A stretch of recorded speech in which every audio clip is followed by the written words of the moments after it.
Fox News is being sued by the family of a man whose suicide was aired on live television. Last September, the network was following a high-speed car chase in Arizona when the driver of the vehicle got out of the car, ran from the cops and shot himself in the head.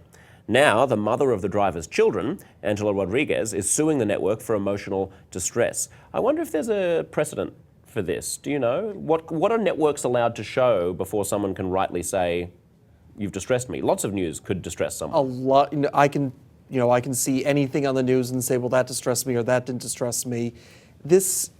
I can see where the argument is being made by the mother.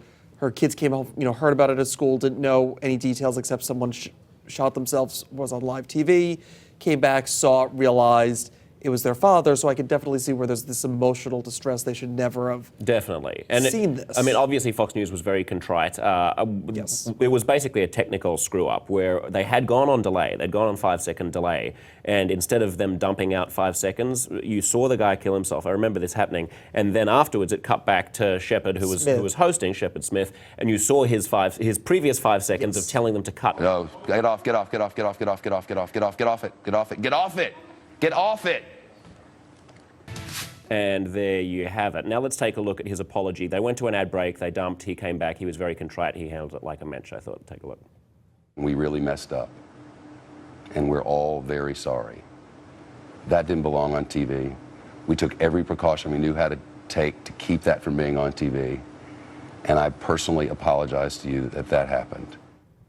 John, I think he did a good job there of showing all the appropriate contrition and everything. I think they handled it really well. What I feel a little uncomfortable about, and I felt this back in September when it happened, is we spend all of our time salaciously following the chase. Isn't some part of us wanting it to happen anyway? Isn't the whole reason why we're watching the chase and we're watching the guy run away in case something dramatic happens? Cutting to these car chases, I think that's almost a hobby in Los Angeles nowadays, because it seems that all of them are down there.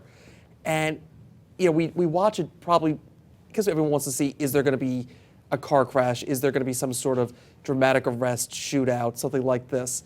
I was watching before I came on. I actually did watch the full chase and everything that happened before Shepard Smith, and they did cut very, very quickly to Shepard Smith after it happened. So luckily, it was not as graphic.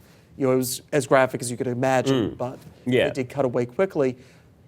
But, people are watching this. People, have this interest in it ever since OJ, and that was, 20 years ago. And they're not hoping that the chase ends cleanly. I mean, that'd sort of be a, anticlimactic anyway.